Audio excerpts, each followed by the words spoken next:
fidèles téléspectateurs di safo di seetaan Arc Prod TV bonsoir dal leen nag jàmm ci seen émission bi di Educom tey nag dem ci daal ànd ak sama invité bu yanj bi di Moussa laataa ñuy tàmbali rek bi lay émission dama koy daal di bàyyi rek mu présenté wu Moussa salaamaaleykum.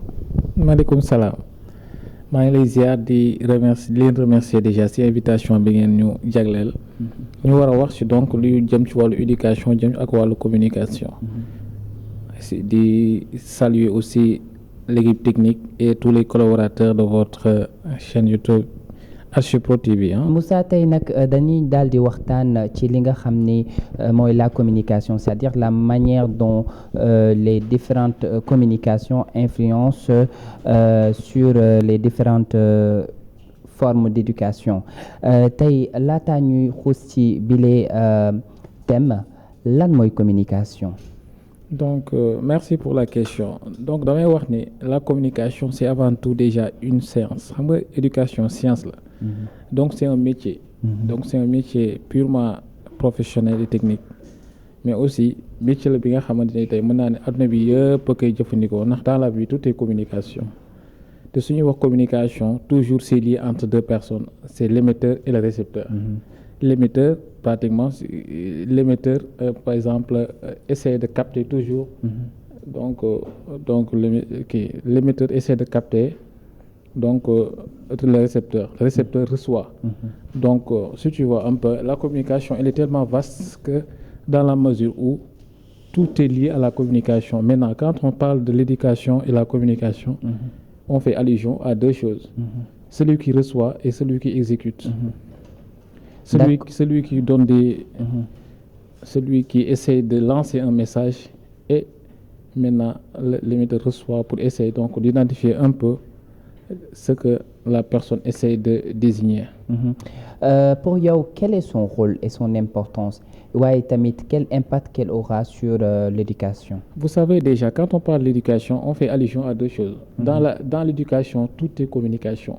Et maintenant de ce fait dans l'aspect communication, il y a déjà ce qu'on appelle la communication verbale et la communication non verbale. Et quand il s'agit de l'éducation, on fait allusion à la communication non verbale qui a plus donc d'impact sur l'éducation. Pratiquement, quand je dis la communication non verbale, je fais allusion à ce que la personne reçoit comme geste à travers des signes. Là, on peut faire allusion à la communication verbale. Donc on peut parler du théorie de Claude Shannon. Mais tout à fait. Mais autrement dit, donc, comme on l'entend, quoi. C'est-à-dire que l'élève qui reçoit le message de son maître reçoit aussi bien la communication verbale quand il s'agit des mots qui sortent, mais aussi quand il s'agit de désignation des gestes. Parce qu'il y a aussi le gestuel. Parce que l'homme est composé d'éléments toujours qui distinguent des modes et orientation. Donc c'est la communication non verbale qui est le plus utilisée dans l'enseignement. Qui est le plus utilisée dans l'enseignement. Okay, voilà. Comment la nouvelle génération perçoit la communication selon vous? Bon, en fait, parce que vous savez tous les problèmes aujourd'hui qui existent dans les sphères donc de la vie sociale, c'est la communication. Maintenant, on utilise beaucoup la communication de sorte à ce que la communication commence à perdre un peu la valeur dont elle devait avoir sur l'impact de la société. Parce que c'est à travers la communication qu'on peut désigner des choses qui peuvent être utilisées par la société, mais aussi des choses qui peuvent nuire la société. Ban jàngat nga am ci la communication interpersonnelle et surtout face à l'évolution de la technologie? Bon, vous savez que la technologie a beaucoup apporté donc sur la touche de la communication parce que aujourd'hui, en fait, nous avons une génération qu'on appelle souvent la génération magnétique. Parce que tous les outils de la technologie, c'est utilisé par les enfants et aussi par les élèves et les étudiants. Tout dépendra de la sorte de la personne qui l'utilise. Donc, l'impact de la technologie a beaucoup boosté la communication selon l'utilisation donc des vôtres. C'est-à-dire, l'enfant qui aime la technologie, l'enfant qui essaie de toucher la technologie, a toujours des aspects positifs dans la communication avec les propos de la nouvelle technique des communications, télécommunications. Est-ce que maintenant la communication verbale elle est bien utilisée vu maintenant l'essor de la technologie tey boo xoolee l'intelligence artificielle fait son entrée et on voit également l'évolution tey on n'a plus le temps de parler avec la personne on lui envoie juste un message si on veut rédiger un document on va à l'intelligence artificielle et on lui demande yow nan nga jàngatee loolu la. Bon, l'intelligence artificielle, en quelque sorte, c'est une autre méthode de la communication qui est centrée sur des techniques purement scientifiques et techniques. C'est la raison pour laquelle je dis toujours tout à l'heure que la communication, déjà, c'est une science des métiers qui s'adapte dans la société et qui est souvent utilisée par la personne en quelque sorte. Donc, si vous voyez un peu l'évolution du monde, on fait allusion à beaucoup de choses qui impactent ce qu'on appelle, ce qu'on appelle les nouvelles technologies et les orientations donc de l'image qu'on intitule, qu'on parle souvent et qu'on utilise en termes de comment dirais-je, qui est artificiel, comment dirais-je, l'IA. Voilà. C'est en quelque sorte cela.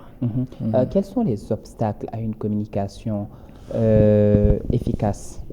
Parce que, tout le monde n'est pas communicant.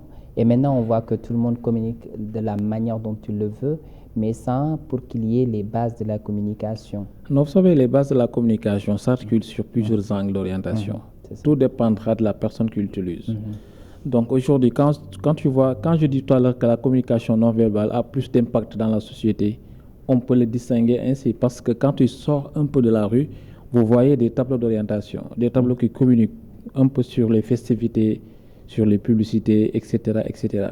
Et maintenant, dès que la personne regarde, il peut observer. Et aussi, l'exemple que je donne souvent, c'est l'exemple, au fait, de la côte de la route. Parce que souvent, le conducteur communique avec des gestes. Il communique avec des orientations, que la communication a impacté dans la circulation.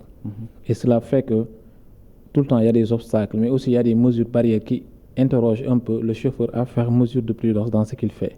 Donc, c'est la raison pour laquelle je dis que tout est communication en quelque sorte. Voilà. En tant que pratiquant et coach en communication, comment les écoles peuvent-elles améliorer la communication avec les parents pour les expliquer les gestes à utiliser et comment ils peuvent adopter cette forme de communication? Merci pour la question parce que, au fait, la première déjà, comment dirais-je, la pertinence de la question, en fait, s'articule autour de l'essentiel. Ce qu'on dit souvent, que le parent, des fois, il peut ne pas parler, mais il peut regarder son enfant et faire des gestes. Et l'enfant suit à travers l'image qu'il a vécue. Et donc, tout cela aussi, c'est des mesures d'orientation que le parent peut adopter pour faire donc l'usage d'émettre des actions et l'enfant suit en quelque sorte par rapport à ce qu'il dit. Toujours dans cette mouvance, gis nañu que dans les écoles primaires dañuy faral di jàngal xale yi la langue maternelle wax leen base yi également nu ñu war a def et tout mais gis nañu aussi que am na beneen forme d'éducation moom mooy l'apprentissage en ligne tey yooyu leen nan lay lajjalee li nga xam ni moom mooy communication.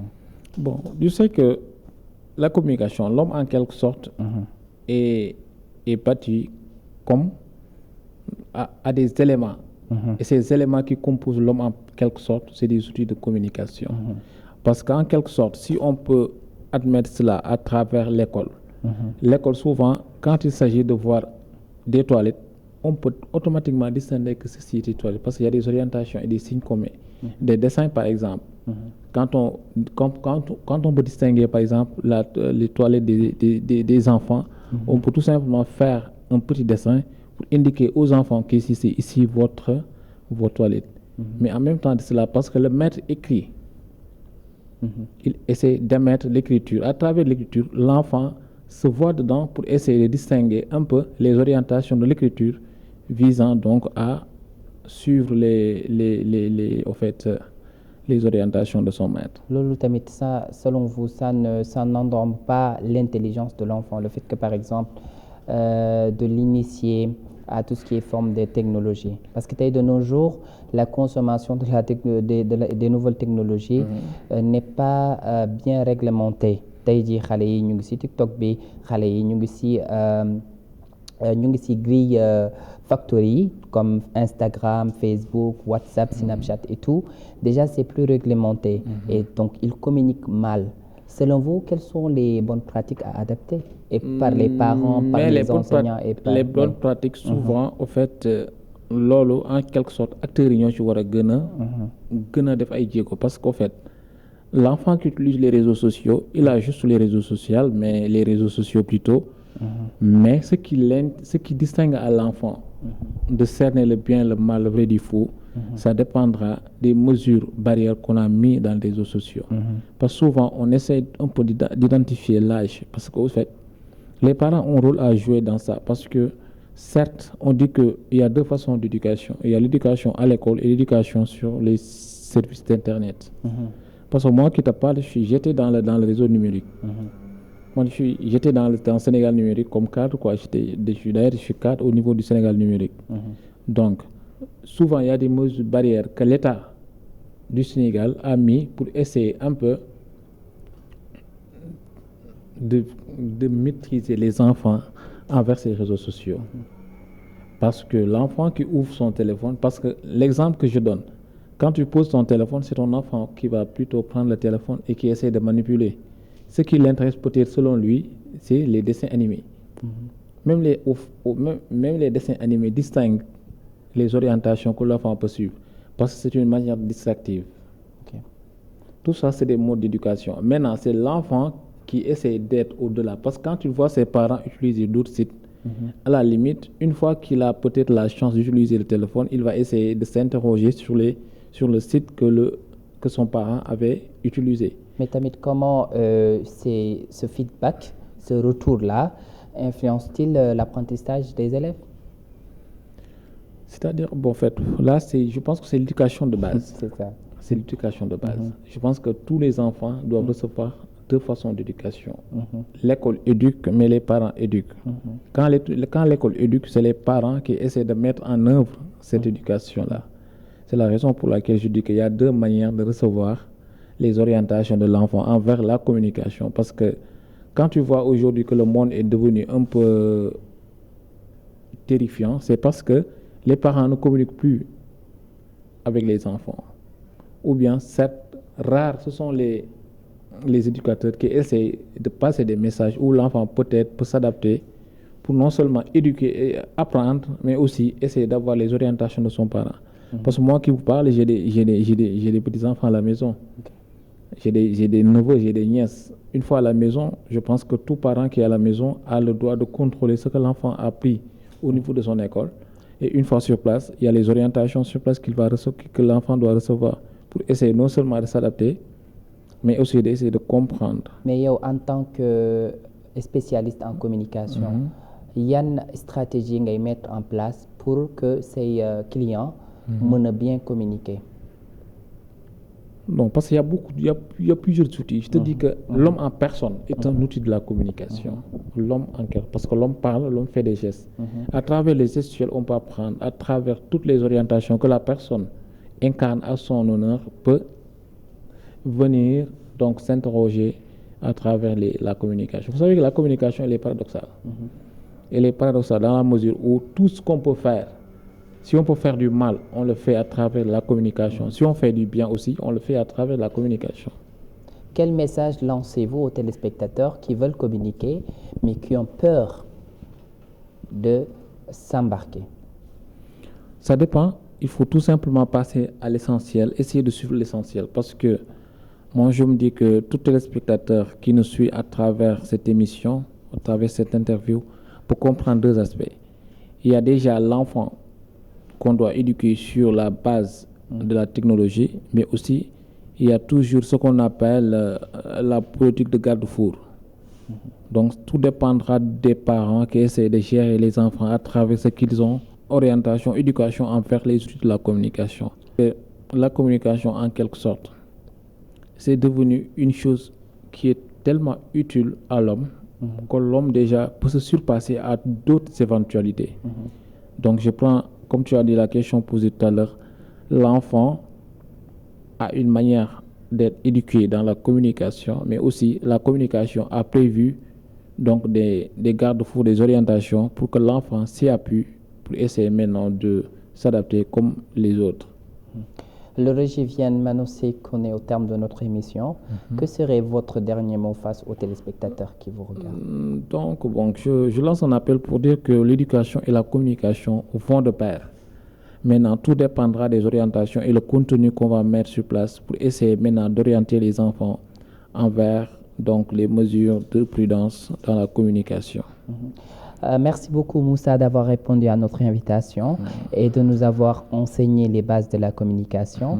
Merci beaucoup à mes chers fidèles téléspectateurs qui nous regardent chaque fois. Également, je remercie à mes chers techniciens yi nga xam ne ñoo jàpp ci bile émission di leen jox dig daje dans votre émission Educom. À la prochaine.